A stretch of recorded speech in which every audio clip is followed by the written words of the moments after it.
Ladies and gentlemen, announcing the arrival of our guest of honor, Commander-in-Chief, Armed Forces of the Philippines, President Rodrigo Roa Duterte. Sa piling mo, di ko mawawala ang korupsyon.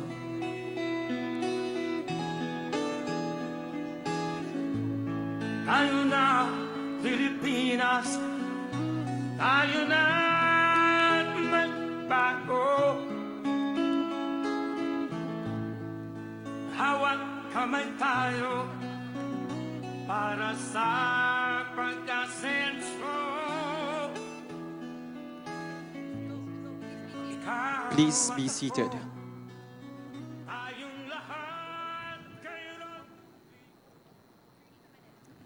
Ladies and gentlemen, once again, a good Navy afternoon. Welcome aboard Commodore Rodiardo A. Brown Beaching Area, Naval Base Heraclio Alano, Sangli Point, Cavite City. We are gathered here today in celebration of the Philippine Navy's 121st anniversary with the theme, The Navy, Protecting the Seas, Securing Our Future. We are honored to have with us today the President of the Republic of the Philippines and Commander-in-Chief, Armed Forces of the Philippines, President Rodrigo Roa Duterte, as our guest of honor.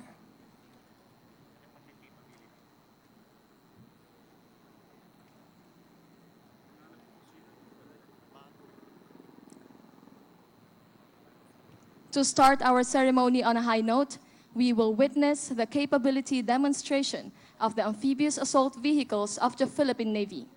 Mr. President, may we direct your attention to the left side of the beaching area to witness the new amphibious assault vehicles of the Armed Forces of the Philippines.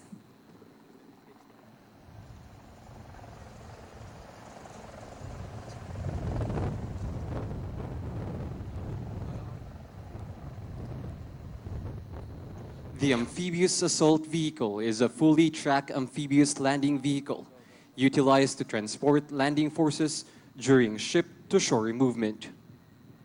It is used to land the surface assault elements of the landing force and their equipment in a single lift from assault shipping during amphibious operations to inland objectives, and to conduct mechanized operations and related combat support missions in subsequent operations ashore.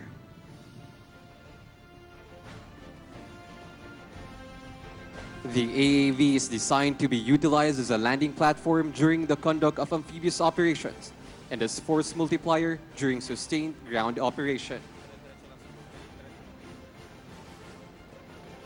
Ladies and gentlemen, may we ask your attention as the AW-109 multi-role helicopters of the Naval Air Wing Provisional do a flyover as a warm welcome to our guest of honor.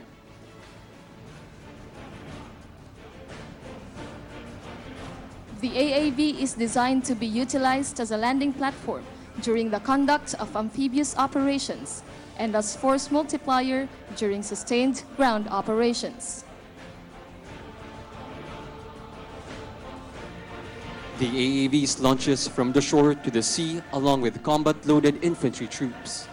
Upon reaching the water, the vehicle driver switches from water track mode to water jet mode to engage its water propulsion units and enable the vehicle to navigate faster in the water. The AAV uses its vehicular radio system to communicate with other AAVs and maintain formation, speed, and distance while traveling in the water.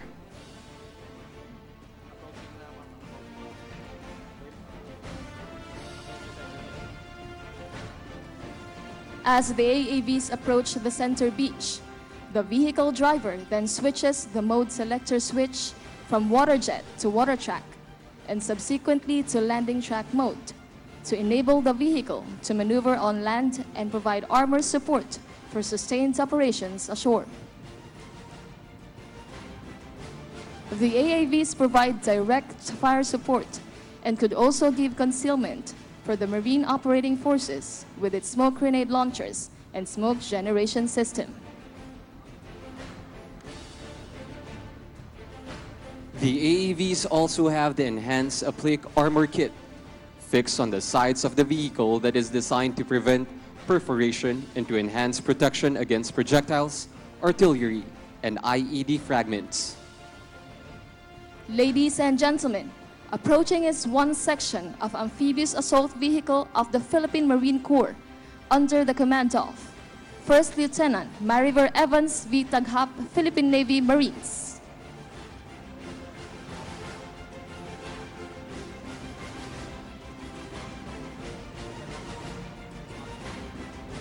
The AAVs now open its ramps to dismount the embedded infantry squads within the vehicle and perform various types of missions.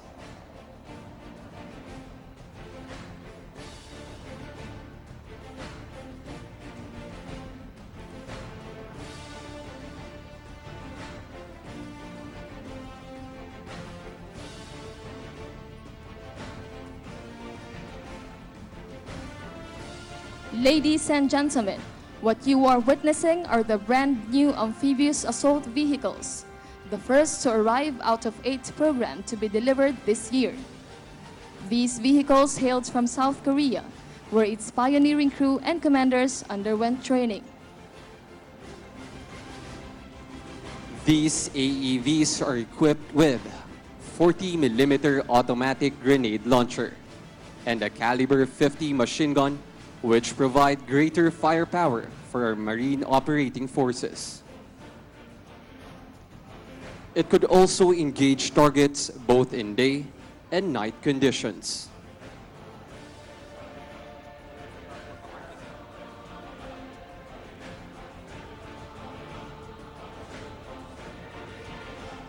Given the archipelagic nature of our country, these AAVs could respond rapidly in any adverse security and emergency situations across the nation, hereby bringing the aid, disaster response, and security reinforcements closer and faster to the needs of the Filipino people.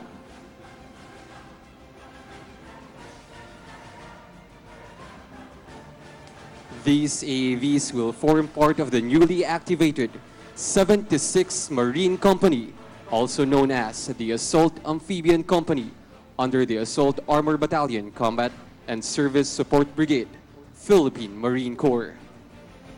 Ladies and gentlemen, the amphibious assault vehicles of the Philippine Navy.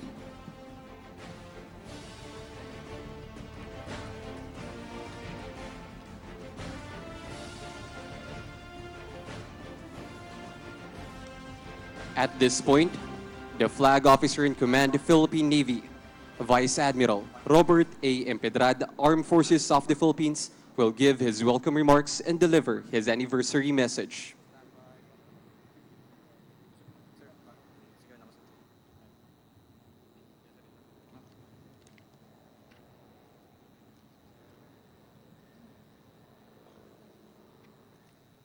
The President of the Republic of the Philippines, His Excellency Mayor Rodrigo Roa Duterte, the Secretary of National Defense, Delphine Lorenzana, and Lady Mrs. Edita Lorenzana, my wife, Bessie, Cabinet Secretaries who are present in today's activities, Senator-elect Christopher Lawrence Bong Tesoro Go, the Chief of Staff of the Armed Forces of the Philippines, General Benjamin Madrigal Jr., and Lady Mrs.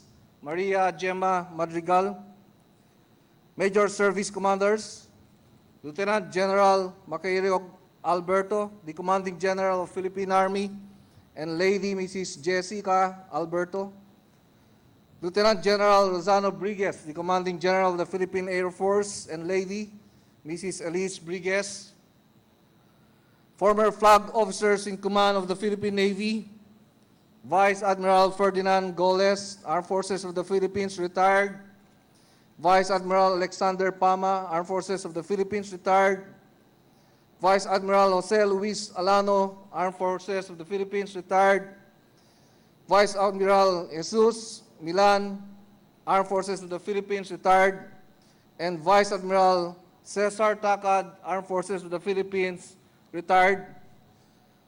The Commandant of the Philippine Coast Guard, represented by Vice Admiral Rolly Legaspi, Philippine Coast Guard, the Director of the Philippine National Police, represented by Police Lieutenant General Archie Gamboa, the Excellencies of the different diplomatic corps, Russian Ambassador to the Philippines, His Excellency Igor Kovaev, Korean Ambassador, His Excellency Han Dong-man, members of the Defense Armed Forces Attaches, local executive of Cavite City present, Mayor Tito Paredes, Philippine Navy awardees,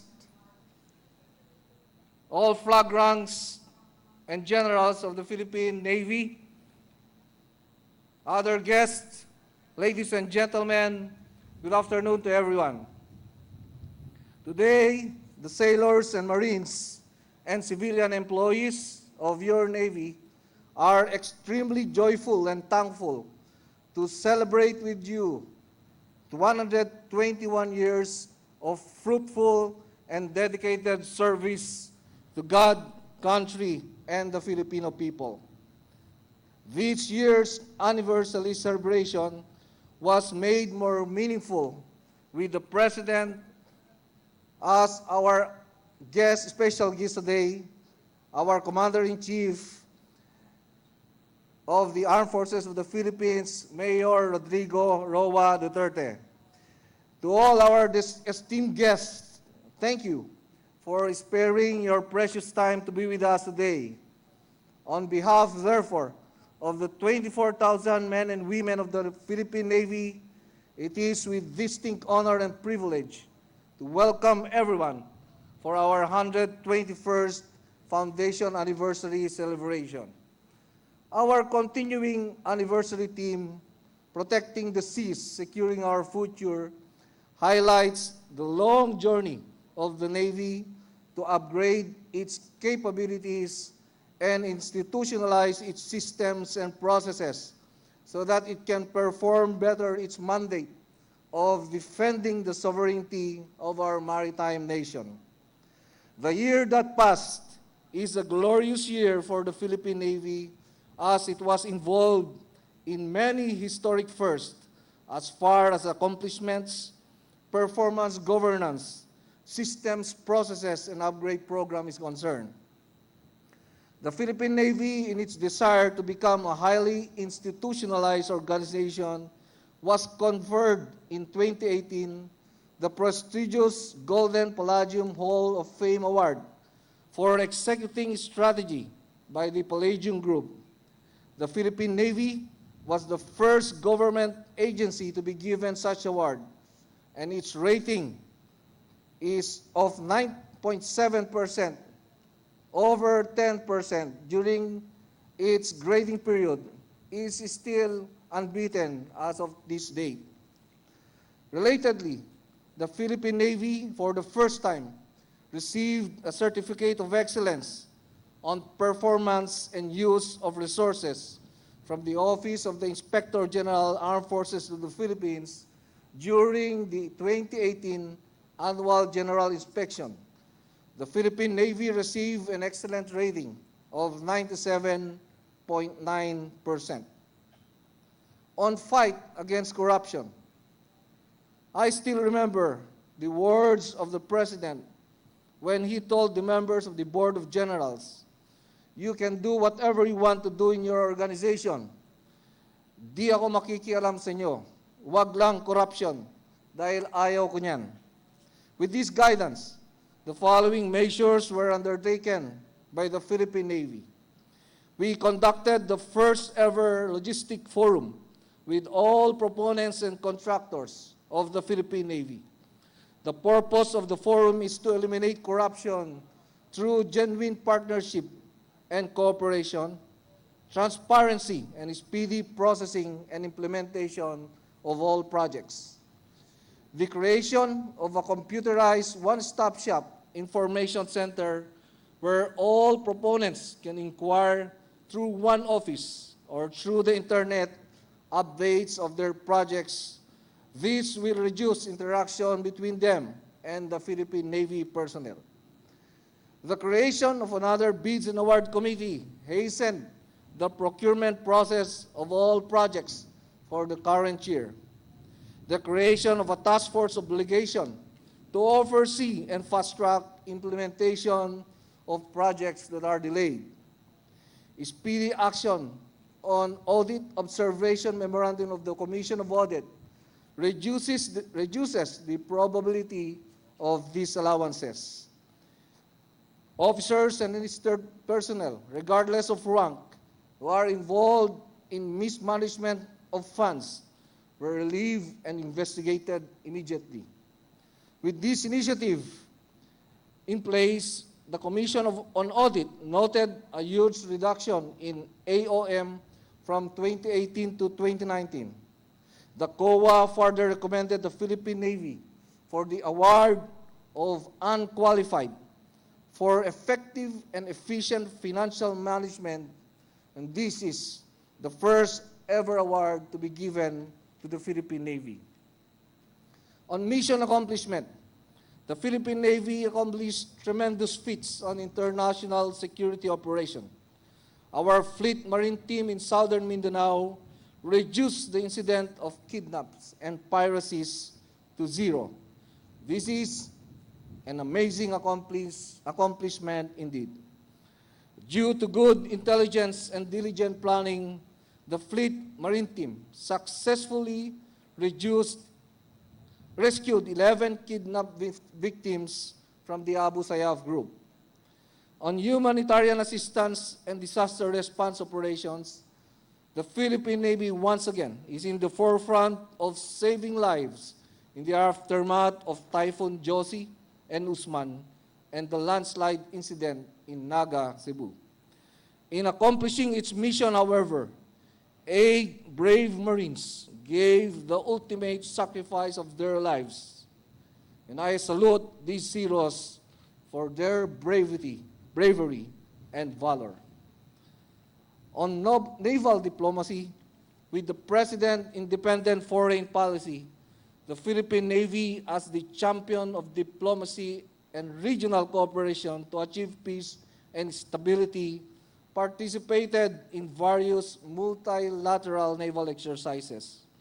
For the first time ever, the command sent 2 ships and 1 aircraft with 600 sailors and Marines to the world's largest naval exercise, the RIM of the Pacific Exercise, RIMPAC 2018 in Hawaii. The PN's participation was greatly admired by the scene commanders at that time. Sinasabi na ng US Indo-Pacific Command na nangasiwa sa RIMPAC. Nabilib sila sa ipinakitang husay ng Philippine Navy at Philippine Marines. Well, they're performing very well at the moment. Yeah, but it's the first time, right? Yeah, exactly. They're performing very well, and they're playing a key role in delivering amphibious capabilities. Did very well. They were tough, disciplined, very well equipped, as well as having a lot of experience that we can learn from. We also sent BRP Ramon Alcaraz PF-16 to Australia for the multilateral exercise Kakadu in 2018. We also participated in the first ASEAN-China naval exercise, where our ship, BRP Daguban City, was adjudged as best in the communication exercise. Finally, we sent PS-17 to attend the multilateral naval exercise in Republic of Korea and Singapore as part of the ASEAN Defense Minister meeting. Aside from these naval exercises, the PN also sent ship for a first ever port visit to Vladivostok, Russia, and Qingdao, China.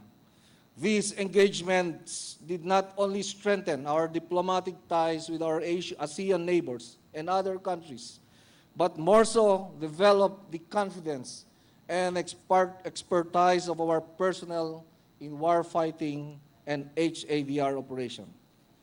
On upgrade program, last November 2018, the Philippine Navy made a great leap in its capability when it joins the missile age by successfully firing our first missile from our multi-attack craft, hitting targets 6 to 8 kilometers away with pinpoint accuracy, even when waves are very rough.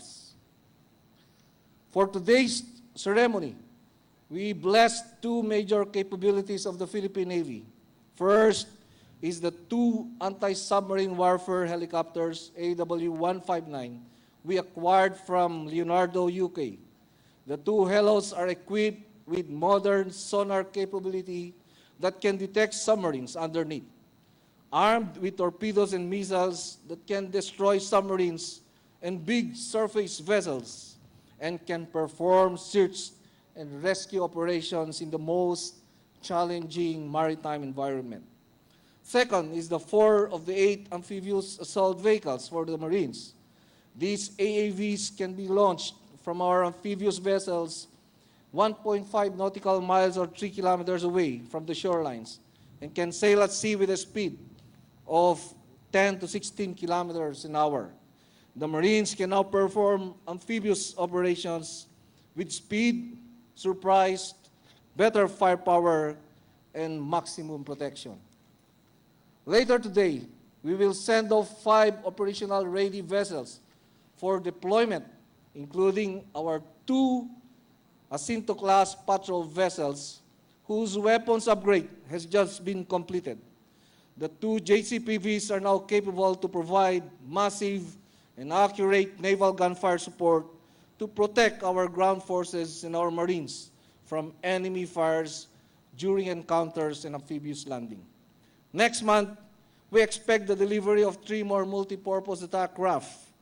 These will also be equipped with Spike missile system by the first quarter of 2020. Once completed, the Philippine Navy will have 15 MPACs, 6 of which have missile capabilities. July will also be the delivery of our first ever corvette from the Republic of Korea. The 60 sailing crew of the Pohang corvette are now in their final phase of training. The ship will be named after our Korean war hero, Captain Conrado Yap, and will sail to the Philippines before the end of July. It has 2 76mm guns and 2 twin-barrel 30mm guns. It also has torpedo launchers and sonar capabilities that can detect submarines. With the guidance of the President to end insurgency in the next 2 years, the deployment of 5 ships, 1 Pohang corvette, and the Philippine Navy's multi-purpose attack craft in Mindanao will hasten the end of the 50-year-old insurgency problem. Total control of maritime waters in Mindanao will destroy the ability of the insurgents and even the terrorists from using the sea to consolidate their forces and transport their weapons and logistics in war. In war, disrupting the logistics or supply lines is vital in defeating the enemy. Next year will be the much anticipated completion of our 4-dimensional missile frigates, BRP Jose Rizal and Antonio Luna. Hyundai Heavy Industries and Republic of Korea, the #1 shipbuilding in the world, will endeavor to deliver the 2 frigates in April and September of next year. Looking farther ahead, our President recently approved the acquisition of 8 fast attack craft interdiction craft missile with an approved budget for contract of 10 billion.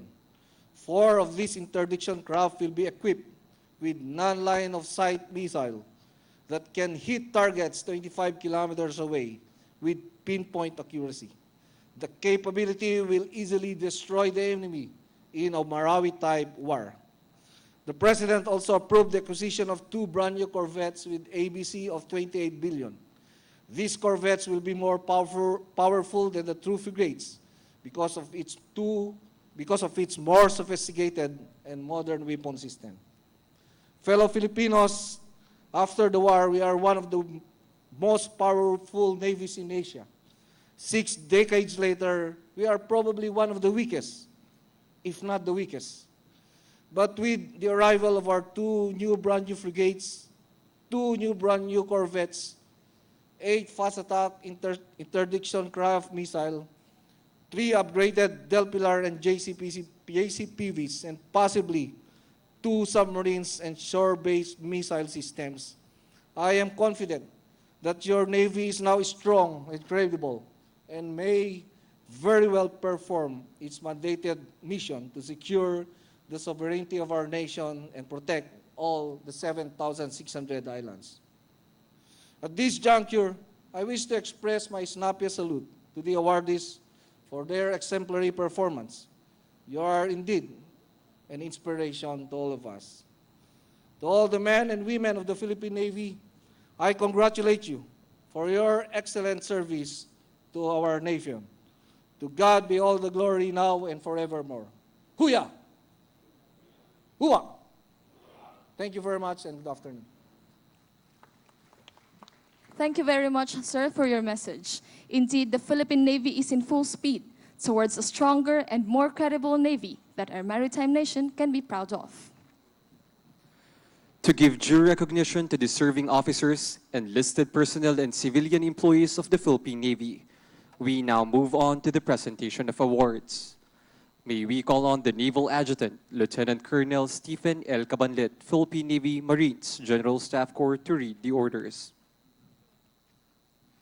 May we request the Commander-in-Chief Armed Forces of the Philippines to give the awards. He will be assisted by the Secretary of National Defense, the Presidential Advisor on Military Affairs, the Chief of Staff Armed Forces of the Philippines, and the Flag Officer in Command, Philippine Navy.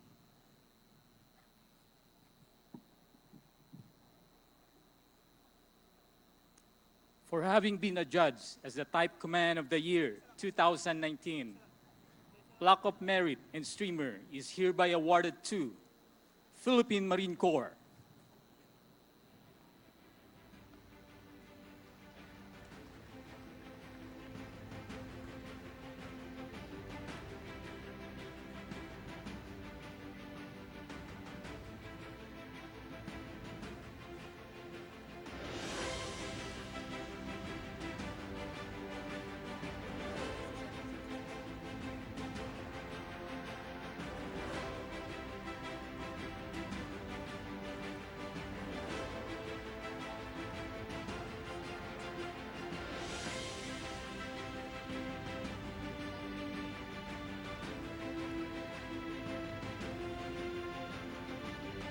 For having been adjudged as the Naval Operating Forces of the Year 2019, Plaque of Merit and Streamer is hereby awarded to Naval Forces Western Mindanao.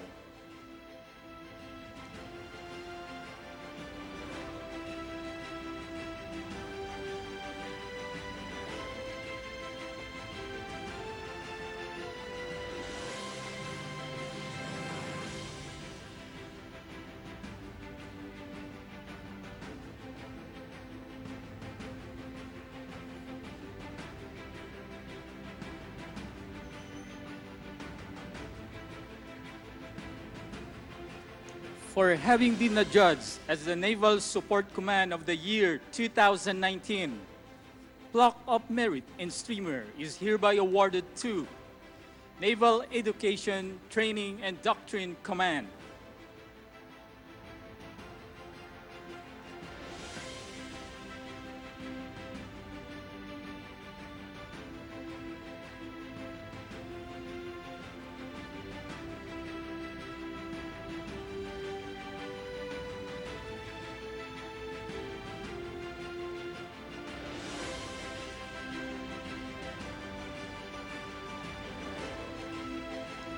For having been adjudged as the Naval Support Unit of the Year 2019, Plaque of Merit and Streamer is hereby awarded to Naval Information and Communication Technology Center.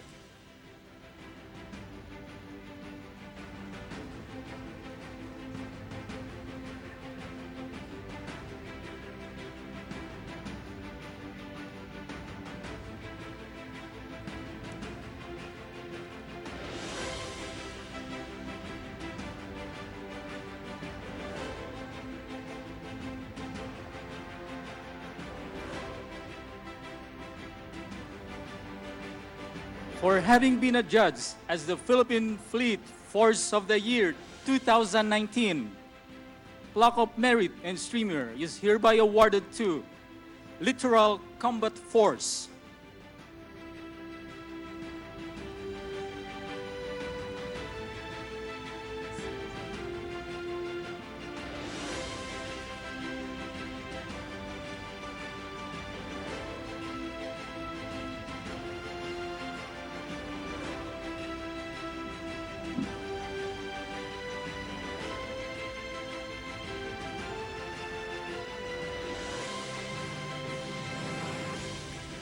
for having been adjudged as the Philippine Marine Corps Brigade of the Year 2019.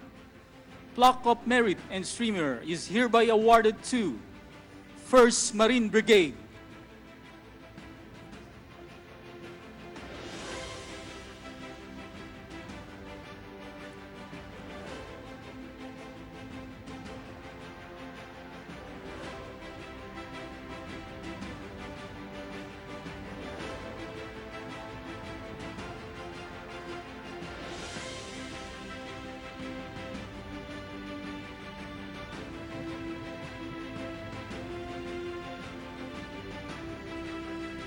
For having been adjudged as the Naval Reserve Officer Training Corps of the Year 2019. Plaque of Merit and Streamer is hereby awarded to 514th Naval Reserve Officer Training Corps, Philippine Maritime Institute Colleges, Bohol.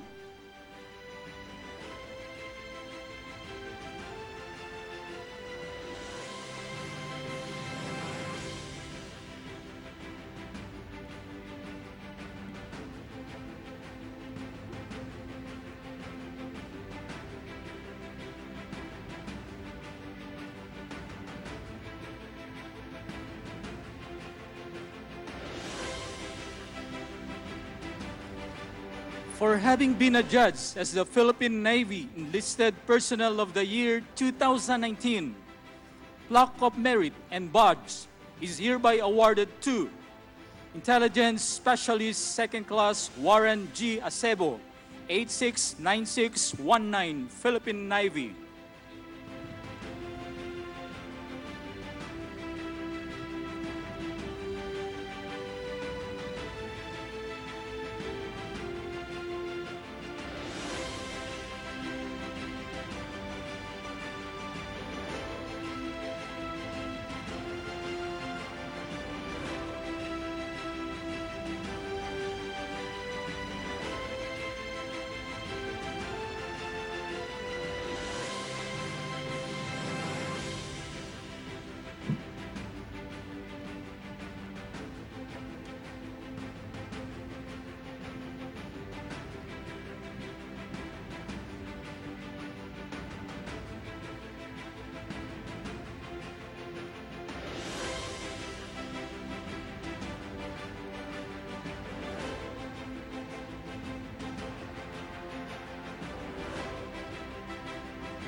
For having been adjudged as the Philippine Navy Civilian Supervisor of the Year 2019, Plaque of Merit and Badge is hereby awarded to Mr. Julius R. Laliana, Civilian Employee.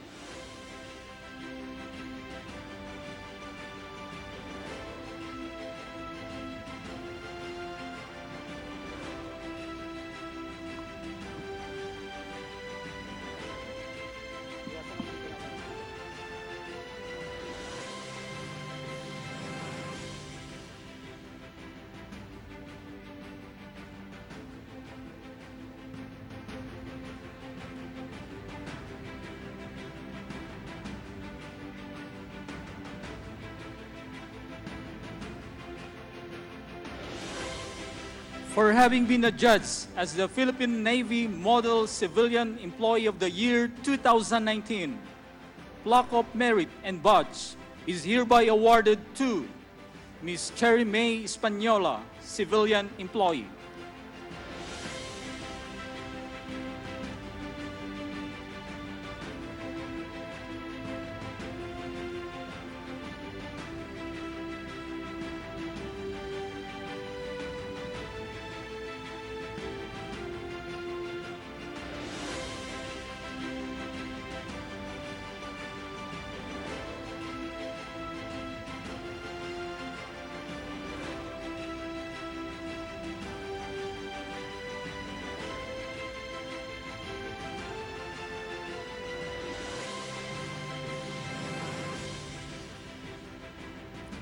We shall now move on to the awarding of medals to the personnel who gallantly fought for the liberation of Marawi City. May we call on the Office of the Presidential Protocol to read the citation.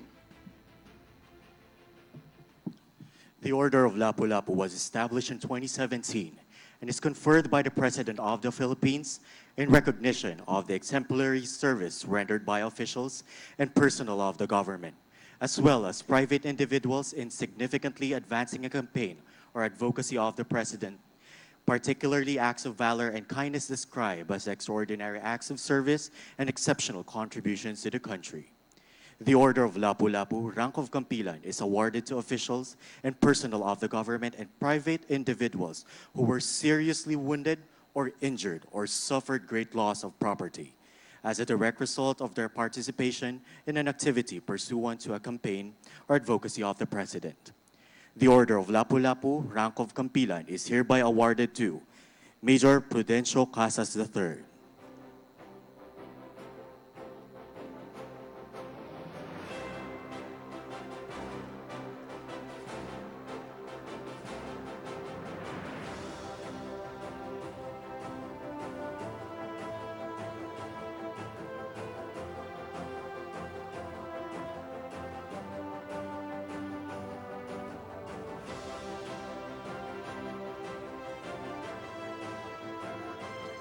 Corporal Jesse John Balansar.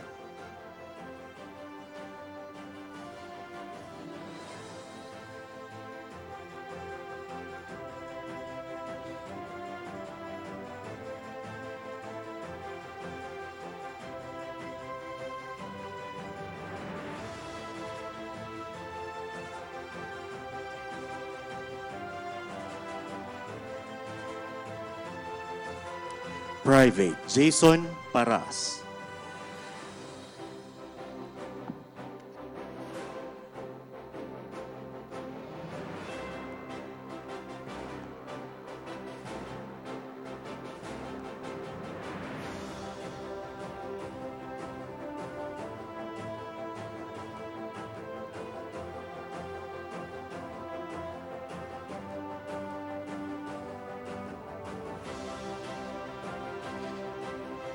The Order of Lapu-Lapu, rank of Kamagi, is awarded to officials and personnel of the government and private individuals who actively participated in and contributed significantly to an activity pursuant to a campaign or advocacy of the President.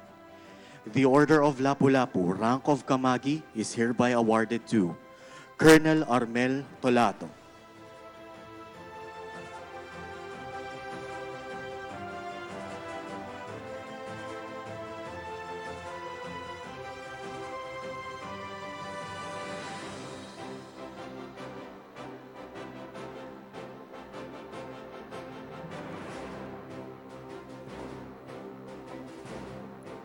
Lieutenant Colonel Bill Pasha.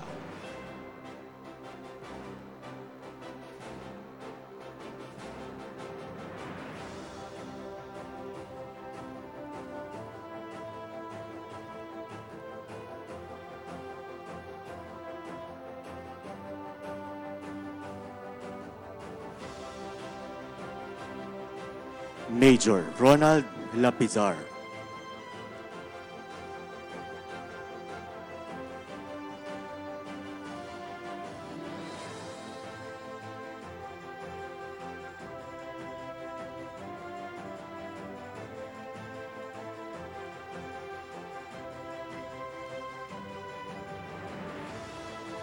Major Rodel Pacifico Nono.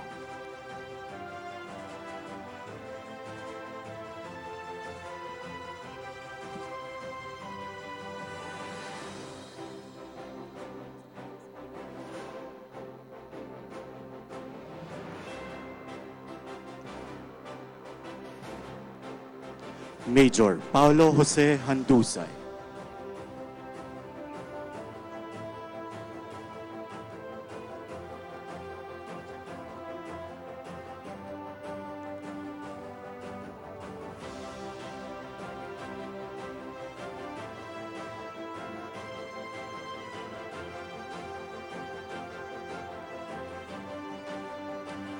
Captain Felix Serapio Jr.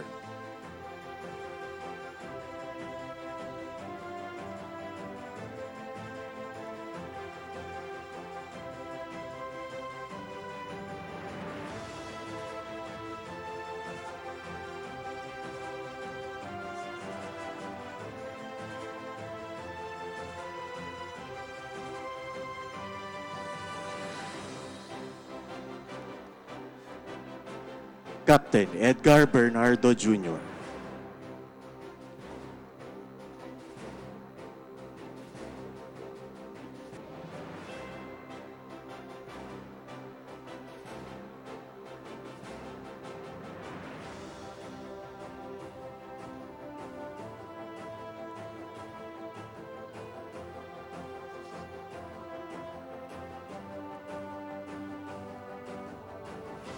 Captain Arnel Arrieta.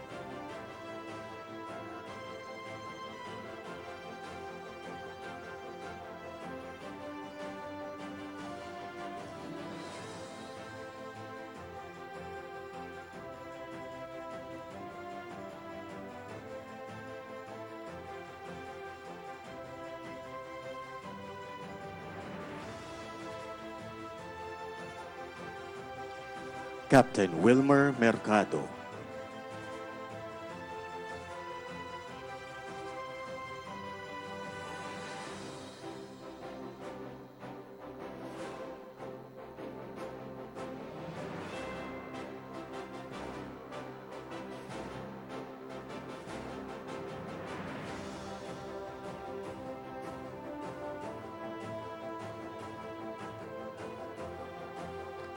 Staff Sergeant Ruel Gaufo.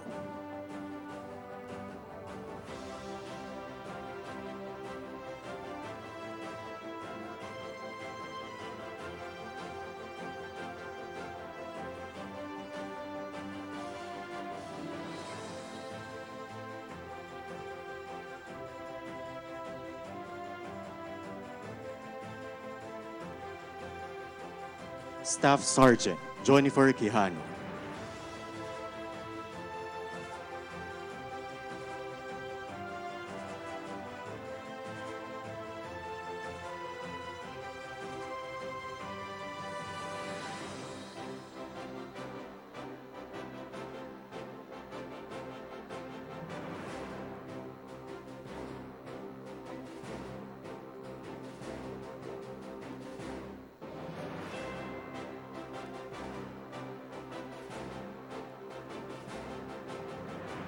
Staff Sergeant Romel Ruma.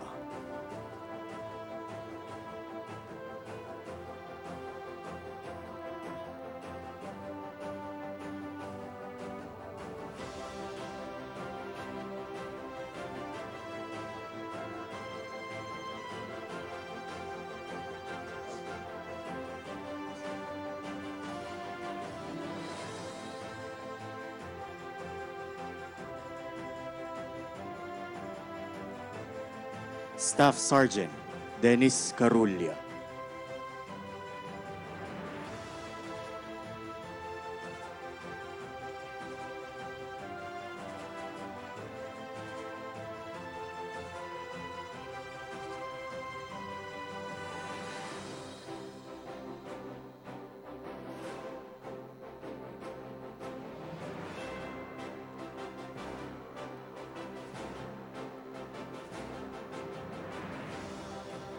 Sergeant Diego Boncales Jr.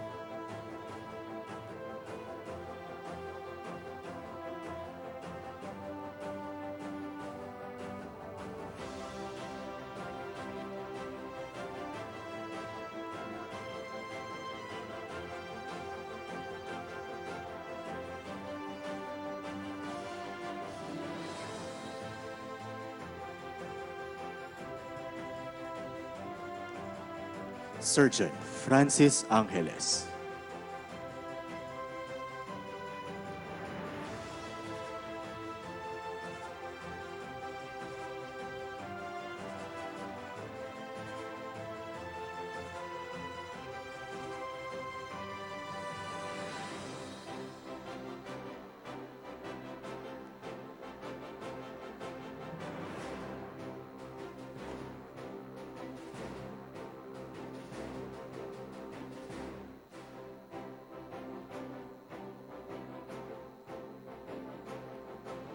Sergeant Ernesto Almoros Jr.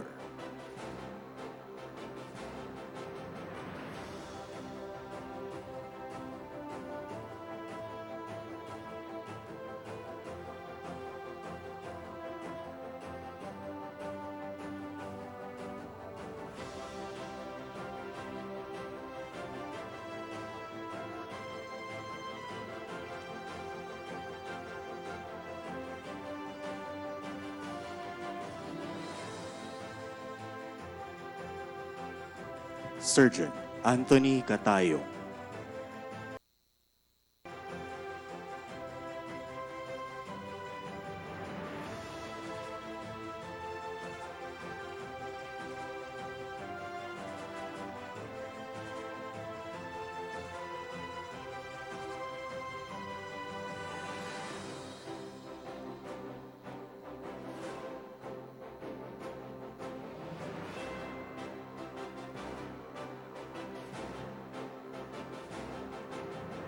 Sergeant Walter Cervantes.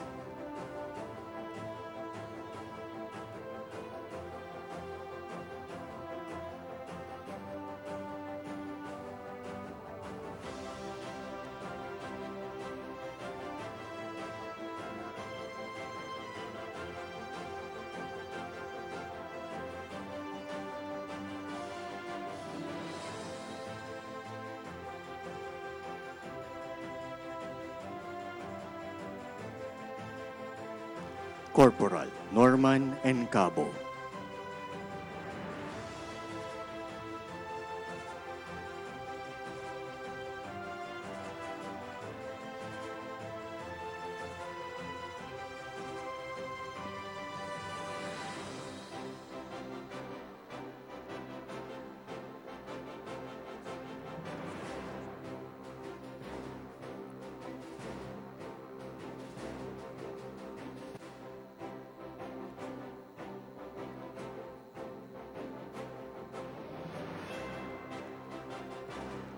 Corporal Mario Herlin Pajarillo.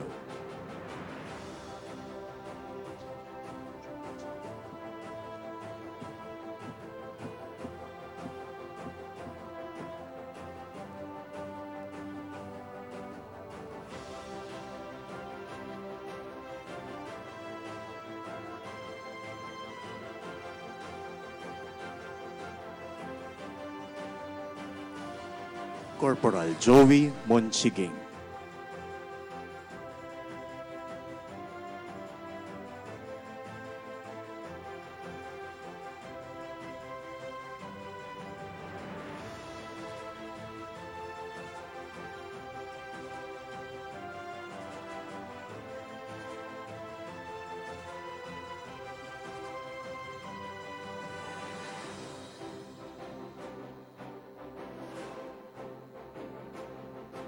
Corporal Frederick Magabiling Jr.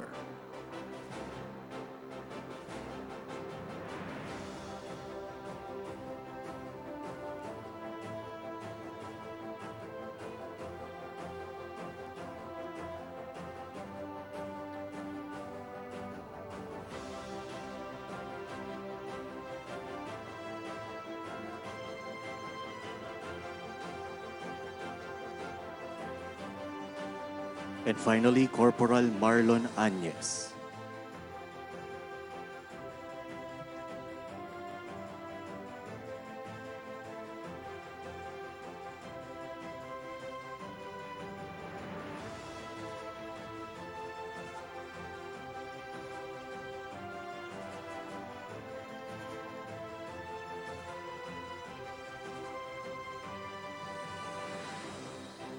Ladies and gentlemen, once again, let us give the awardees a warm round of applause.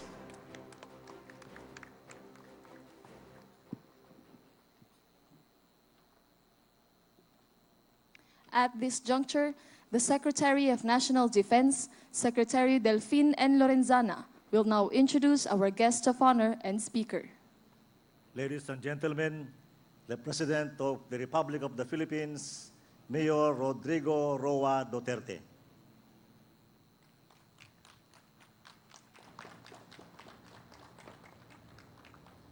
Kindly sit down. To the commanding officer, kindly give the Tikas Pahinga order.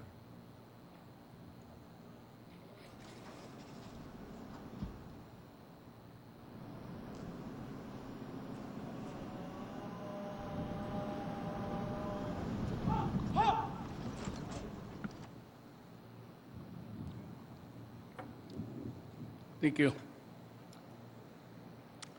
Excellencies and members of the Diplomatic Corps, National Defense Secretary Delfin Lorenzana, Presidential Advisor on Military Affairs Arthur Tabaquero, General Benjamin Madrigal, Chief of Staff, Armed Forces of the Philippines, Vice Admiral Robert Imperdad, and other major service commanders, the officers, enlisted personnel, and civilian employees of the Armed Forces of the Philippines, other guests, ladies and gentlemen.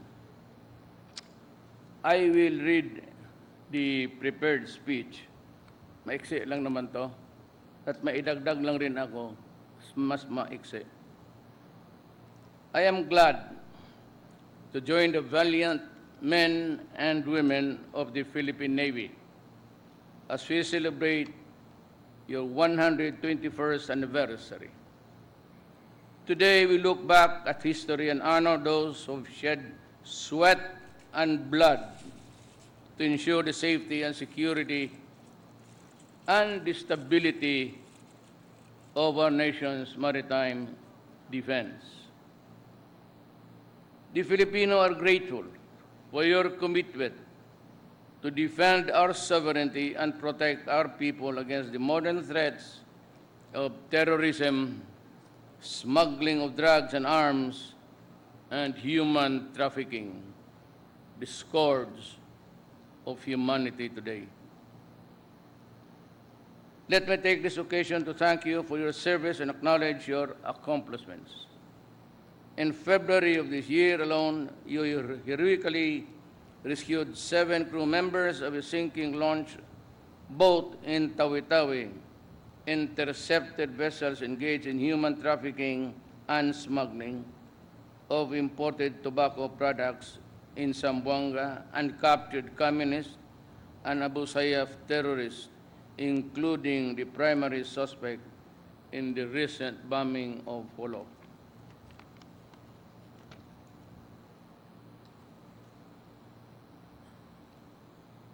Nakaipit kasi dito yung tikas pahinga order. Alam ko naman yan. Hindi ko ma-fold. These feats, which are only some of the Navy's notable accomplishments in recent months, we have the fruit of this administration's determination to enhance the capabilities of our armed services, especially the Navy. Made the acquisition of 2 anti-submarine helicopters and 4 ambitious assault vehicles, emboldened to further strengthen your capabilities to serve our countrymen. It is also my hope that we send off our newly refurbished and upgraded commissioned naval vessels as you remain steadfast in protecting the Republic against all threats in the seas. In today's awardees, let this be a milestone to inspire you to harness your skills and expertise to promote the common good. I trust that you will continue to be the embodiment of integrity and passion as you protect the seas and secure the future of the land.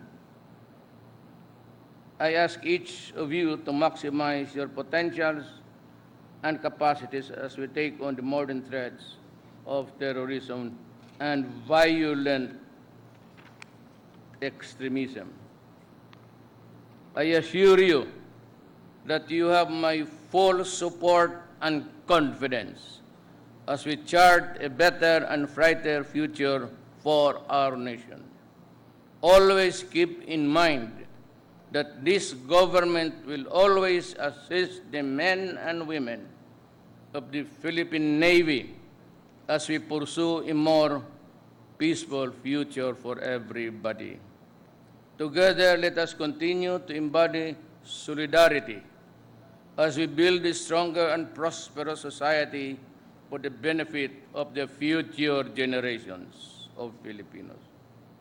Congratulations at mabuhay kayong lahat.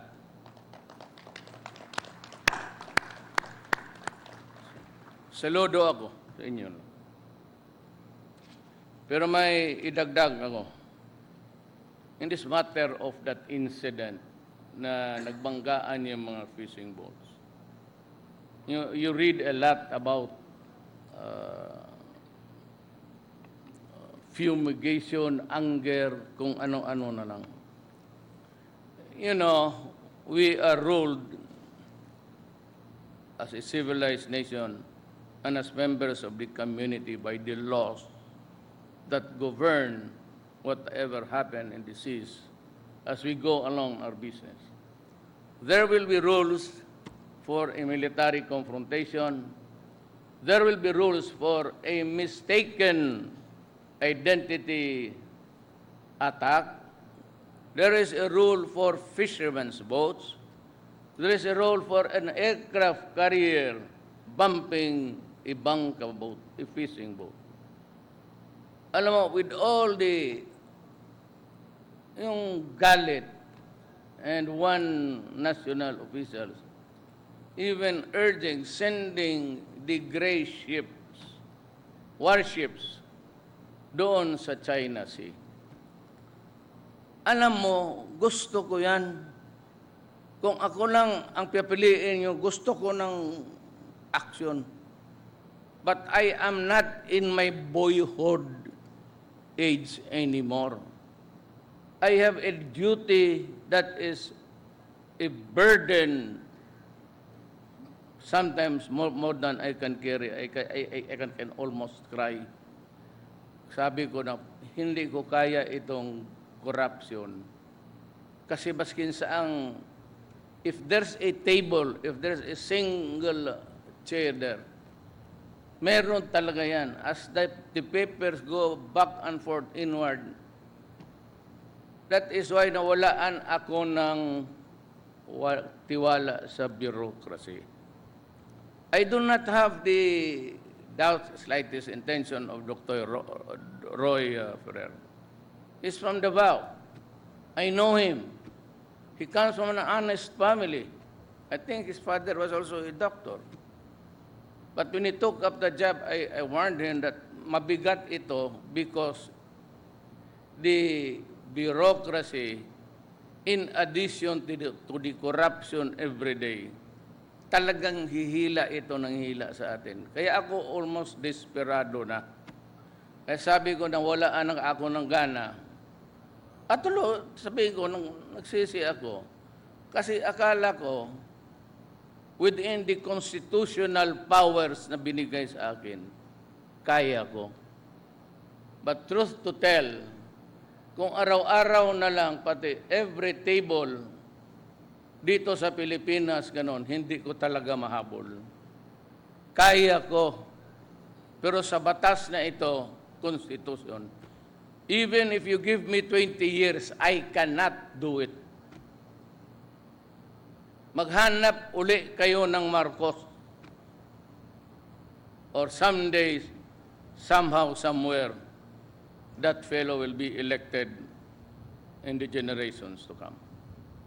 Pero kung sabihin mo mag-improve tayo beyond the level that we find ourselves, economically, politically, well, I'm sorry, I'm telling you, hindi dadating yan.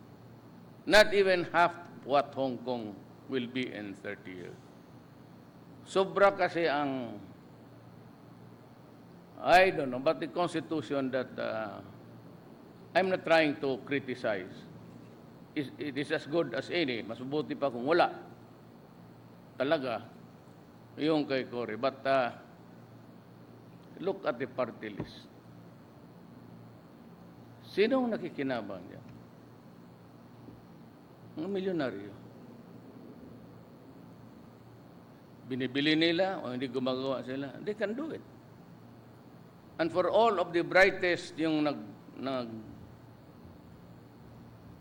gumawa diyang konstitusyon na yan.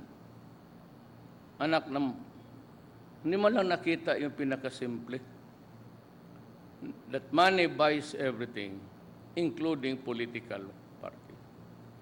At siya na nakinabang, ang mga mayaman at ang kalaban ng mga mayaman na mga kurakot, ang mga NPA. They are dominating, as a matter of fact, the issues Not the numbers, but the issues there. Kaya ako talagang, huwag na muna ako, baka magmura ako. This is not the place to do it. Bali, respeto na lang sa inyo. Pero, it's a disaster. Talagang disaster. Puro mayaman, puro. Pati mga party list was intended to give a voice to the marginalized at anandoon sa pinakatabi. Ngayon, ang nangyari, ang mga milyonaryo, binili yung partido nila o gumawa, ilan lang man, if you can have them, tapos ilan lang boto kailangan mo. Magkagawa na yan sila sa pinaka-highest. Pati magdalo ninyo. Ako ay nirespeto ko yung prinsipyo. Kasi ako ayaw ko rin. Tingnan mo ang nangyari. Look what happened to the...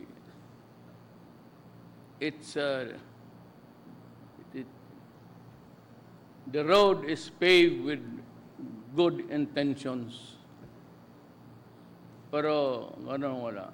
Ako, I can maybe just hang on because 3 years na lang ako. But, ubusin ko na lang itong lahat. I've been looking for Salamat. Is he here?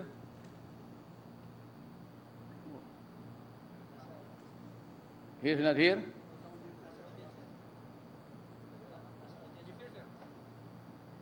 Oh, saan?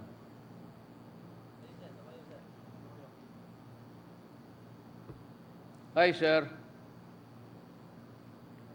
Kailan ka mag-retire, sir?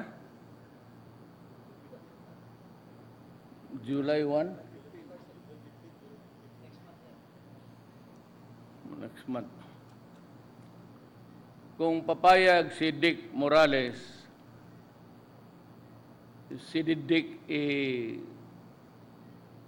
i-move out ko sa MWSS, ikaw ang ilagay ko. Baka then I will look for the next general na, alam mo kasing, I do not have any qualms against the bureaucracy. May mga asawa kayo, may kapatid kayo, anak kayo ng nagtatrabaho sa gobyerno.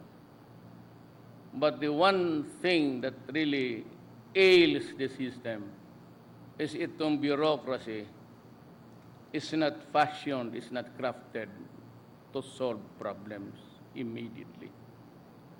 If you give them the project, they will debate with you, then it would take them eternity to do the project until the money is gone. Aywan ko, pero ganon talaga ang nangyayari. So I decided to shift. And despite and in spite of criticisms of militarization, wala naman kay civilian na kayo. Hindi na nga kayo sinasaluduhan dyan eh. So, if you're back to normal, kunin ko na lang kayo kasi at least mautusan ko kayo. If you still look at my office as something where we can do everything that is right and correct for the people. So marami pa yan. Kaya ganito, pagka-corrupt ka, wala kang corrupt ka, putang ina, ikudita mo. Bakit magtiis kayo ng ilang taon na ito? 6 years, tatlo na lang, marami pa akong gawin. Pero at least yung mga airport, yung gano'n. Ito naman, Secretary Tugade. Well, I am not really after you. But early on, I used to fly when I was young. So kilala ko yung mga piloto sa civil aviation, almost all of them. Noong una pa, tinitingnan ko talaga yung clogging. Then I said, I mentioned it in passing, itong sangli. But it was lost in the maze of governmental. Sabi ko, why don't you look at the direction of sangli? Baski na lang sa mga cargo to ease up a bit yung. It was not until after. Hindi ko naman ano yung tao mo, Art, but merong isang aeroplanong naglanding and they stayed for 5 hours inside the plane. Incoming. So, meron tumawag, late ng 2 hours, mag-book sila ng hotel. Kawawa talaga ang riding public. So, I told PAL and the rest of the carrier, the very essence of a common carrier, whether it is a jeep, a bus, an airplane, a ship, ang common ano dyan is for public interest and public governance and convenience. If you cannot provide convenience and comfort, we ought not to be there at all. Kaya sabi ko, itong sangli, matagal ko na itong tinitignan. Ngayon naman rin ako napunta dito. Well, Art is a worker. He may have his shortcomings, but classmate ko yun siya. And he has built so many beautiful airports all around the country. Kayo pa nga may mga sundalo, may mga kwarto pa kayo, may lounge kayo. Whenever you go into the provinces, you look for your lounge. Nandyan yan. Soldiers' lounge. Free coffee, free mamon, free entertainment. Ewan ko kung saan yung mga taga-bae, taga-ano siguro. Just to make you happy. Kaya, I hope that Art can, Arthur Tugadi was a valedictorian sa College of Law. Talagang mahusay yan. Bilyonaryo yan. From rags to riches yung taong yan. Was a working student. Kami ang from rag to rag. Kaya 75 lang. Pero he will do it with your help. Now, yung mention kanina ni yung relocation sa Lumbia, I'm not in favor of the sudden dislocation of. Sabi ko, kung may lupa pa sa likod, pag-housing na lang tayo, o kung kulang, mag-expropriate na lang tayo. Maghanap kayo dyan sa likod ng nito. Kung saan yung pinakamalapit na. I'm not in favor of entirely relocating kasi maraming matamaan. Sabi ko kay Art, ako na lang ang ako na ang makiusap sa abogado. But parabi kasi pati yung pag-eskwela ng mga bata. So help me find somewhere there. Kunti lang ng housing lang. Yung housing ng Ranger, nakita ninyo yon? Hindi kayo napunta doon? Kasi hindi nyo pinapansin yung Ranger. Tignan mo mga bahay nila. It's a bungalow. It's very nice. Very comfortable. The area is great. So, yung dalawang yan. Yung corruption, tulungan ninyo ako pagka hindi ang bayan natin talaga nito. Ang 3 generations from now, wala pa. Pareho pa rin. I'll give you two sentences. Maybe it's an equation actually in governance. And remember, when I'm gone, ang tao mawawala eh. Kayong mga bata pa, sundalo, 2 requirements to progress. One is law and order. Kailan talaga pupugin natin yung NPA and drugs? Because we rated tayo as number 2. O kayo maniwala dyan sa human rights, ako na ang magpakulong dyan. You know, the presidency is a gift from God. Kasi ako, hindi ko akalain manalo ako. But since it was given to me, my gift to you is my sacrifice. I may go to jail, I may be hanged, it's all right. Trabaho lang kayo. Basta trabaho, walang atrasan, and I will answer legally for everything. That goes for the police and the army and all. Basta magtrabaho lang kayo at tingnan ninyo na huwag naman masyado bugbog ang bayan natin sa droga. And that is why I am very hard on my statement. Pasensyahan na lang. Magkasala kayo ng magkasala, siguro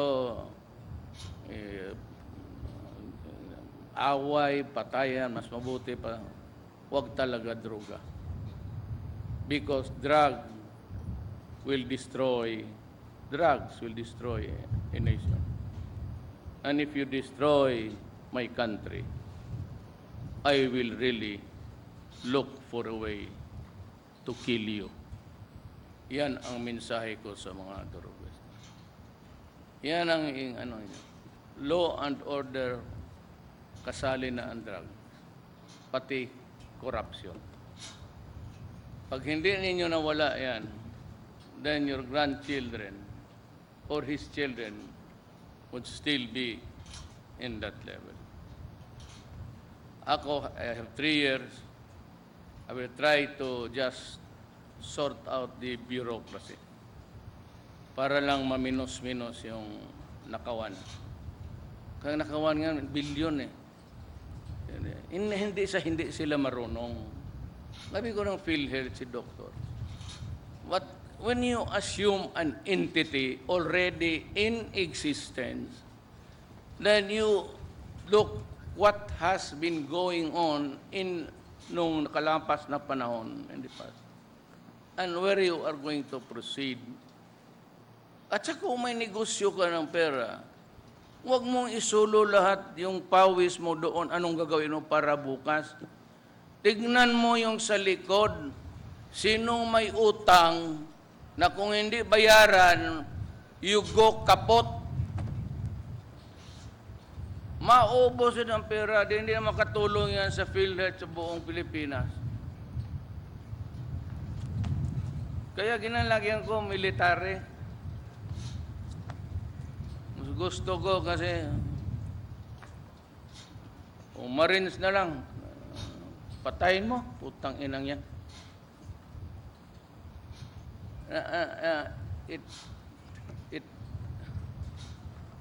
Ano ako, yung medyo lumural ako ngayon. But anyway, let me fix things before I go. But one thing is very sure. You have had the best of the procurement money sa ating gobyerno. I have contracted to buy, already bought, and I will give you more by the end of my term. Siguraduhin ko lang na tapos kong presidente, pwede na tayo maghamon baski kanino ng gera. We can challenge everybody. Pero yung nangyari dyan sa Banggaan, that is a maritime incident. Huwag kayong maniwala dyan sa mga politiko na bobo. No? Gusto papuntayin yung Navy. You do not send gray ships there. Banggaan lang ng barko yan. Do not make it worse because that's a fertile ground for... alam ninyong mga sundalo, miscommunication yan, patay na. And we are not yet as ready. And we can never be ready in a nuclear war. Because in a nuclear war, kung bitawan lahat yan, Earth will dry up and we will all be destroyed. And that is the end of everything. So yung tamang-tama lang pang depensa sa atin, bilihin ko lahat. Pero magsabi tayo, ready, your guns are cocked to go to war, that's the most stupid thing I can... Wala. Ipalipa rin lahat yung nuclear. Sundalo kayo. Dalawa lang ang bomba, tumuyo ang Japan. Bitawa yung almost 1,000 warheads. Hindi anong mangyari? Di walang tutubo dito, pati isda. Maritime incident is a maritime incident. It is best investigated. And I do not now issue a statement because there is no investigation and there is no result. Then the only thing that we can do is to wait and give the other party the right to be heard. Importante yan eh. O China, marami ka mang binigay na, ano ba dito ang totoo? O, tapos, anong nangyari? Ganito. Then let us sort. Ano ang masort natin dyan? Pag ano yung totoo, then bago tayo mag-yun. Dalawang bangka lang yan. Now you go there and create a tension. I said, hindi ako gago na presidente na papayag na. If we have to die, we must have to die in the correct way and to die with dignity. Hindi yan basta bangga ka lang dyan. Kaya, alinman paniwalaan ninyo,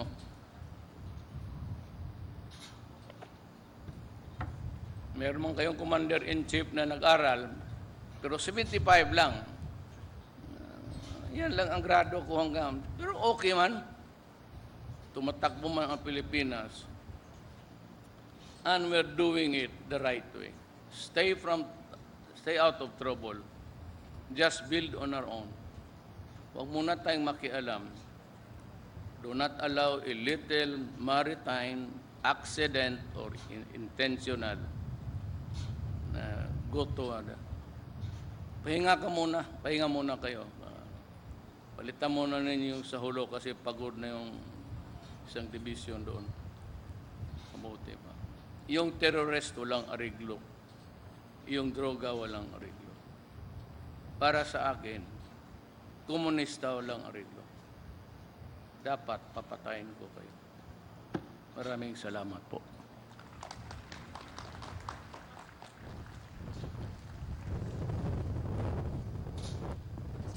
Thank you very much, sir, for your message and for your unending support to the Philippine Navy and to the Armed Forces of the Philippines.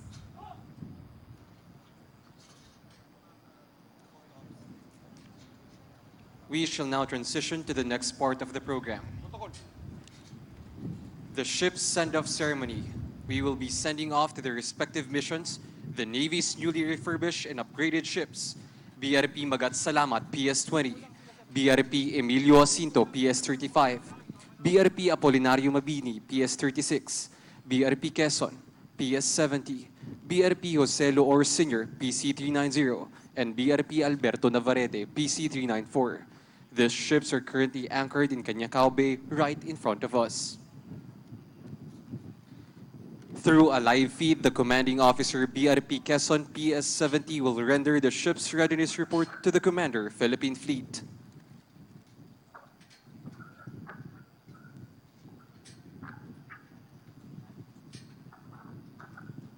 Ang mga barko ng lakas dagate ng Pilipinas ay handa na po sa paglalayag. The Commander, Philippine Fleet, Rear Admiral Giovanni Carlo J. Bacordo, Armed Forces of the Philippines, will render the same to the Flag Officer in Command, Philippine Navy, Vice Admiral Robert A. Empedrad, Armed Forces of the Philippines.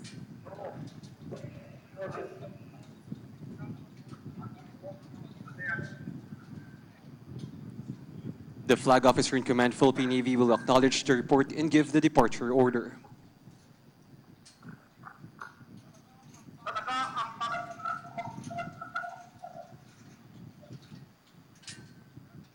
Luchad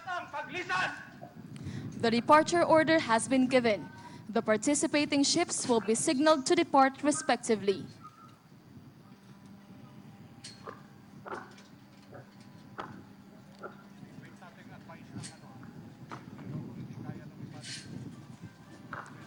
Ship's send-off ceremony is a long-time honored naval tradition observed by the navies worldwide. This provides the unit with a formal setting to bid farewell to those departing vessels to be deployed at their designated area of operations. It is also a time to honor and recognize the sailors who made utmost dedication and sacrifices to ensure the seaworthiness and combat readiness of their respective ships for deployment. In this occasion, the Philippine Navy sends off the newly refurbished and upgraded ships that are ready to conduct sustained naval operations in the Philippine territorial waters and exclusive economic zones. They are composed of 4 vessels from Offshore Combat Force of the Philippine Fleet, namely BRP Quezon, PS-70, BRP Magat Salamat, PS-20, BRP Emilio Jacinto, PS-35, and BRP Apolinario Mabini, PS-36, and 2 patrol craft from the Littoral Combat Force, namely BRP Jose Loor Sr., PC-390, and BRP Alberto Navarrete, PC-394. BRP Quezon PS-70 was commissioned in the U.S. Navy as USS Vigilance in 1944. She was transferred and commissioned to the Philippines on 19 August 1967. After the completion of her repair activities and satisfying the operational readiness evaluation, PS-70 is now ready to patrol the area of operations of Naval Forces Western Mindanao. BRP Magat Salamat PS-20 was transferred to the Philippine government after the fall of South Vietnam and was commissioned to the Philippine Navy on 07 February 1977. PS-20 is now ready to set sail again to Naval Forces Eastern Mindanao. The 2 Jacinto-class patrol vessels of the Philippine Navy, namely BRP Emilio Jacinto PS-35 and BRP Apolinario Mabini, were formerly part of the Hong Kong Squadron under the British Royal Navy. Both ships have undergone their combat systems upgrade in order to ensure the accuracy and lethality of their weapons. They will be deployed in Naval Forces West and Naval Forces Northern Luzon area of operations, respectively. BRP Jose Loor Sr. PC-390 was named after Corporal Jose Loor Sr., crew and gunner of the Q-boat Abra Q-112, who had several significant achievements contributed to the Philippine Navy during the World War II. She was commissioned in the Philippine Navy on 07 February 1997. And lastly, BRP Alberto Navarrete PC-394 is a former U.S. Coast Guard cutter point Evans acquired by the Philippine government from the United States under the Foreign Military Sales Excess Defense Article Program. She was transferred and commissioned in the service on 20 May 2000. Both patrol crafts will be deployed in Naval Forces Western Mindanao area of operations. To our sailors, may you have fair winds, clear skies, and following sea.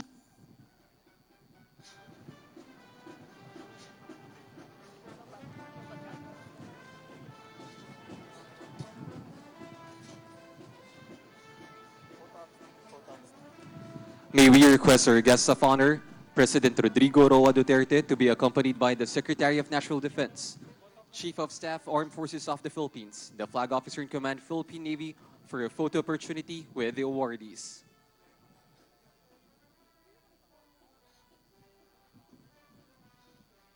For the second set, for photo opportunity, may we request the awardees of Order of Lapu-Lapu to please stand by.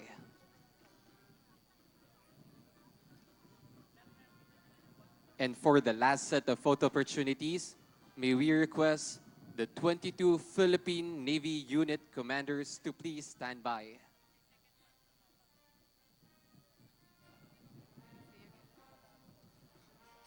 Once again, for the second set, we're calling the attention of all the awardees of the Order of Lapu-Lapu. And also for the third and last set, we're calling the attention of the 22 Philippine Navy unit commanders. We would like to request their presence at the left side of the stage for the photo opportunity.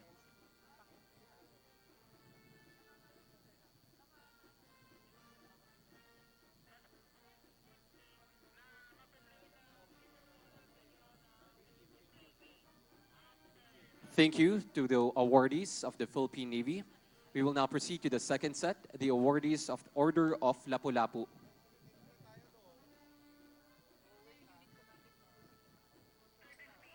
And for the last set of photo opportunities, calling again the attention of the 22 Philippine Navy unit commanders, please prepare accordingly.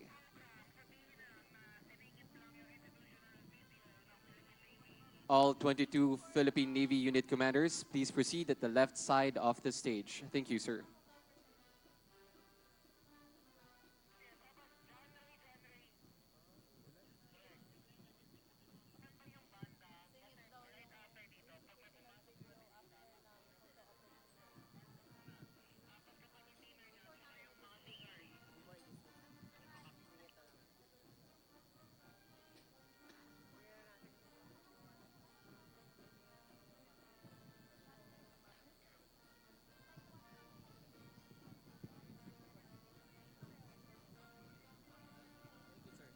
Thank you, sir. And once again, congratulations to the awardees of Order of Lapu-Lapu. And for the last set, we will be having the photo opportunity with the 22 Philippine Navy unit commanders.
Check mic test. Once again, thank you to the Philippine Navy unit commanders.